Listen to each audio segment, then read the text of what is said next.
Netflix recently launched yet another anime adaptation titled Garouden, The Way of the Lone Wolf. And if you, like us, see the appeal of burly, hardened men clashing against each other in testosterone-fueled bouts of passion, then this is definitely the series for you. This saga is helmed by a man named Juzo Fujimaki, and we gotta tell you, this stoic giant has the beast within him. Thus, in today's marvelous anime, we'll be diving deep into this mysterious warrior's secrets to see what makes him such a proficient fighter. But before moving on to all the punching and roundhouses, please take a moment to hit the like and subscribe buttons. It's just a small click for you, but to us it means an awful lot. With that being said, I hope you packed a first aid kit because this is going to be a violent ride. Who is Juzo Fujimaki? Why did he abandon everything and run away? Even a single glance at our protagonist, Juzo Fujimaki, will probably alert you to the fact that this isn't someone you want to stand next to. We first meet the man as a vagrant, desperately trying to avoid fights with other humans for their own sake. After all, Juzo is a wanted criminal. A fugitive for about 6 years at the start of the story, we soon learn to be wary of the beast contained inside this brooding fighter. However, as the story progresses and we learn more about him, it becomes clear that there is more than meets the eye, and we start to see the human within this brooding wrecking ball. Fujimaki is a man who clearly falls into the character archetype of a reluctant hero. We first meet him in the middle of a snowy forest where a couple of hikers have caught the attention of some wayward bears. Fortunately, they have our protagonist to save their lives. We soon see that Juzo is not a normal human being by any means. Instead, he's a true fighter, as real as he can be. He literally engages the grizzly in a fierce fist fight, and the two begin ripping each other to pieces. Somehow, Juzo makes it through the encounter but finds himself severely injured. The entire incident almost begs the audience to ask two fundamental questions. Who is Juzo Fujimaki, and how the hell did he get so good at fighting? The answer to these questions is actually way more traumatizing than you'd expect from a battle anime, so consider this a trigger warning because there is some pretty disturbing stuff ahead. The path to Juzo Fujimaki's true identity opens up when a detective named Tamon arrives at the scene of the bear attack. Here, he finds the massive corpse of the bear, who has apparently been killed by someone's bare hands. Now, that's definitely not an everyday occurrence, but even more interesting is the fact that Tamon is here investigating a 7-year-old case, the suspect in which is, yeah, you guessed it, Juzo Fujimaki. Through Tamon, we learn that Fujimaki is actually running from the law for killing a robber many years ago. But what makes this even more harrowing is the nature of the crime. Juzo didn't kill the robber to stop the robbery or show off his skill, but because the man also raped his master's daughter Seiko during the crime.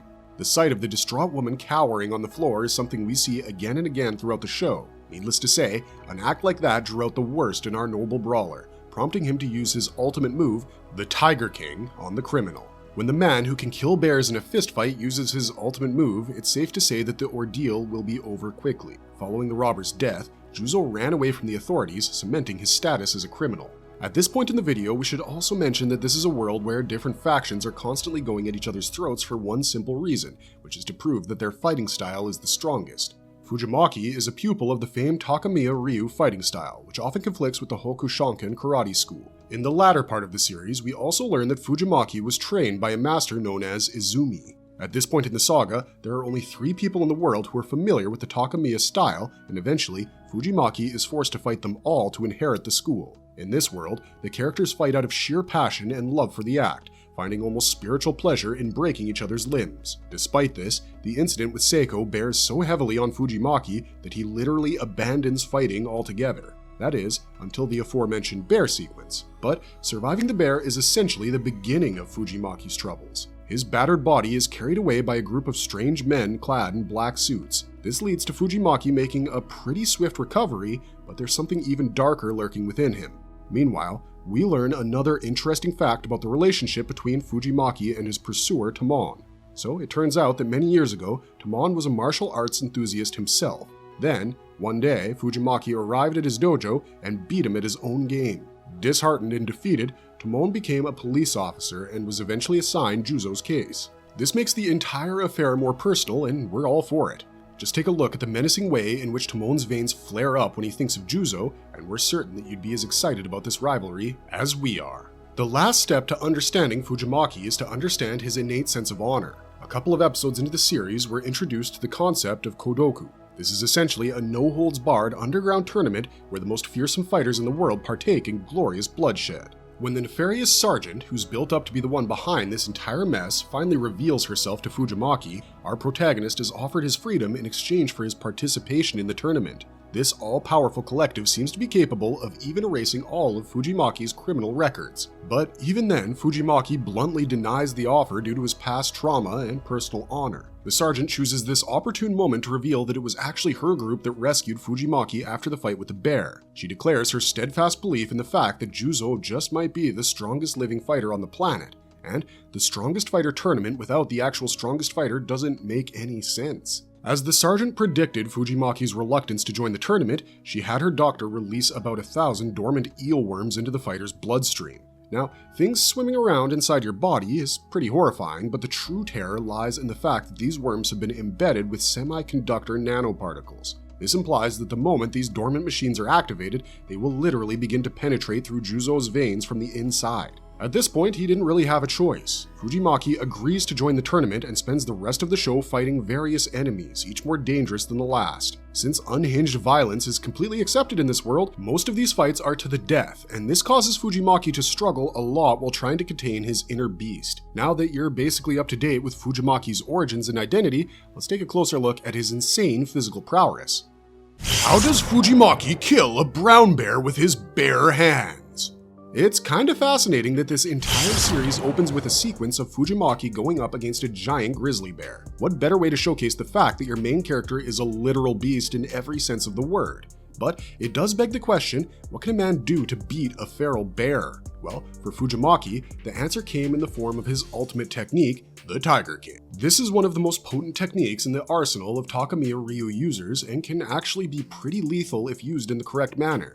The move requires extreme dexterity and precision from the user, as it is the perfect mixture of striking and grappling. Only a man as proficient as Fujimaki in the Takemiya Ryu style is allowed to use this extremely dangerous move that can easily kill a person if not employed correctly. It begins with the user drawing out a punch from their opponent. This is, of course, misdirection, and the user is essentially trying to get the enemy in the correct position to unleash the tiger. In the few instances where we have seen this move in action, like in the fight with Himikawa, the reaction to this punch needs to be lightning fast. Utilizing the opponent's somewhat vulnerable position just after the punch is thrown, the user jumps onto his shoulders. This is followed by placing one leg on the back of the opponent's head and then striking the chin with the other knee. This almost pincer-like movement puts the opponent's head in a fairly precarious position, caught in an almost unbreakable grip. While the enemy is still reeling from the knee hit, Fujimaki flings the opponent to lock in an arm lock that could easily rip their arm off. We first see this move in action against Shozan Matsuo, the founder of the Hokushin school, and easily one of the strongest characters in the show. But we often tend to forget that this is also how Fujimaki defeated the bear. He actually ended up flinging the gigantic bear with such might that it immediately broke the bear's neck, causing spinal as well as jaw fractures. Even though this technique is incredibly formidable, Fujimaki has many more tricks up his sleeve, as we will discover through the course of this video. What is the inner beast? In anime, it's pretty common for a protagonist to have some sort of dark entity or uncontrollable power buried deep within them. This ability usually rears its head only in the worst of circumstances and can cause some pretty serious psychological stress for the hero. Garouden, the lone wolf, does its own take on this trope, retaining some elements while totally revamping others. From the very beginning of the show, it becomes evident that Juzo is barely managing to contain a malicious entity known as the inner beast within himself. This often takes the form of a wolf that one can barely see in the black and white snippets depicting the beast. To be honest, these snippets are some of our favorite parts of the franchise, especially in the anime series. Netflix's animation team has done a truly astounding job at bringing the inner beast to life through animation that looks like a charcoal painting at times, rapid cutting, and some glorious metal music. This is the kind of stuff that could actually induce an adrenaline overdose in some viewers. But what is the inner beast, you might be asking? Well, Garouden quickly establishes that this beast is not a supernatural entity that could grant Juzo otherworldly powers in times of need. This beast is nothing but Juzo's alter ego, the animalistic spirit of this great fighter, which is basically prompting him to let go of his inhibitions. While unleashing his inner beast, it seems that Fujimaki's combat abilities are enhanced to an extreme, and he can utilize most of his techniques to their full potential.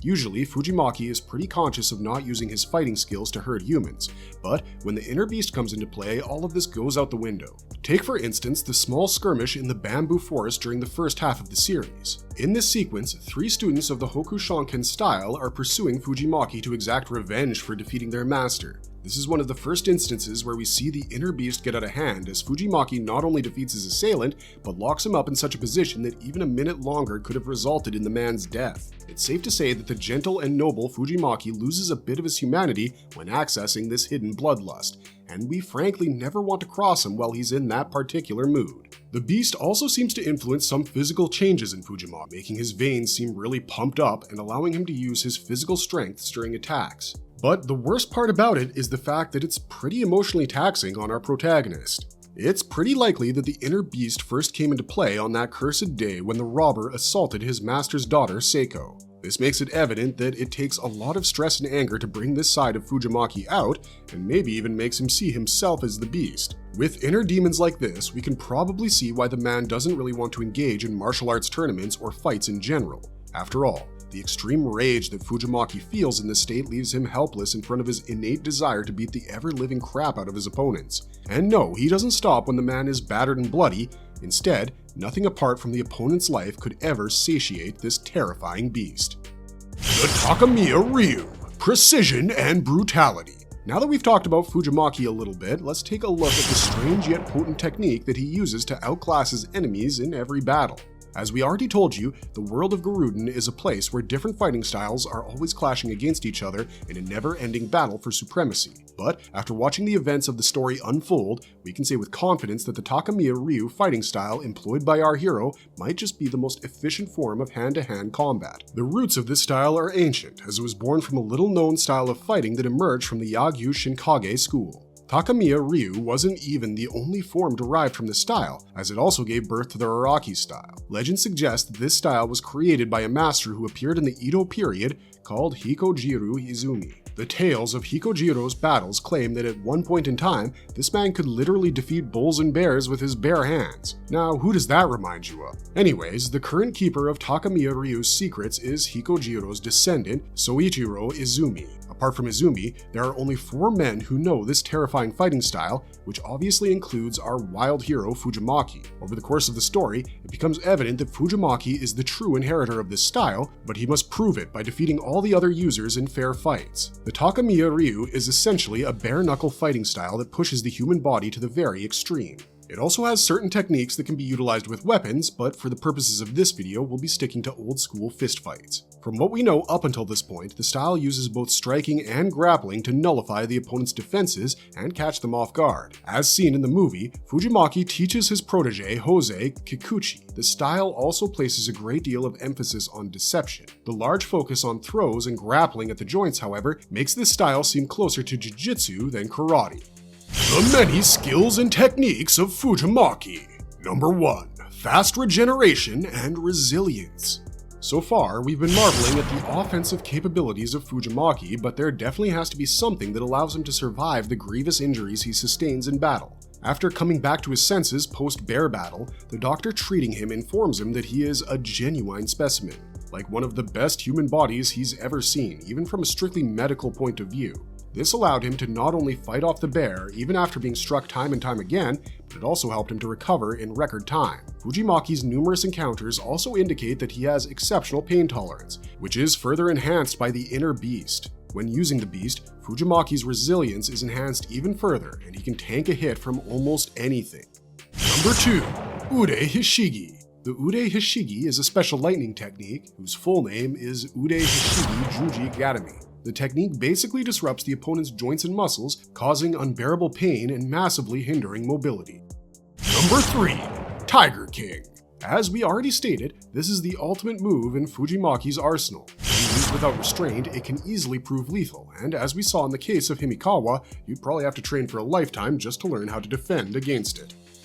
Number 4. Jikaburi. Another fearsome technique from the Takemiya Ryu school of fighting is seeing the user spin around like a whirlwind in order to drive the opponent headfirst into solid ground. Again, this one can prove lethal if utilized correctly.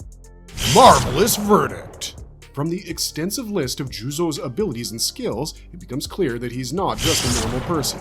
Though he has the basic anatomy of a normal human being, he's honed his strength and reflexes to a point beyond our capabilities. No wonder Fujimaki is considered to be one of the most fearsome fighters in the world, but to us, what makes him feel human is his inner turmoil. This is a man locked in constant conflict against his own violent tendencies, and this makes the human tank almost feel relatable. Needless to say, we'll be waiting with anticipation for the second season of the show to explore this character even further. But much like season 1, that's it for this video, so please don't forget to leave your opinions regarding this brutal martial artist in the comments down below. And on the way out, don't forget to hit that subscribe button, the same way Fujimaki batters his enemies. Okay then, marvelous viewers, goodbye for now, and we'll catch y'all in the next one.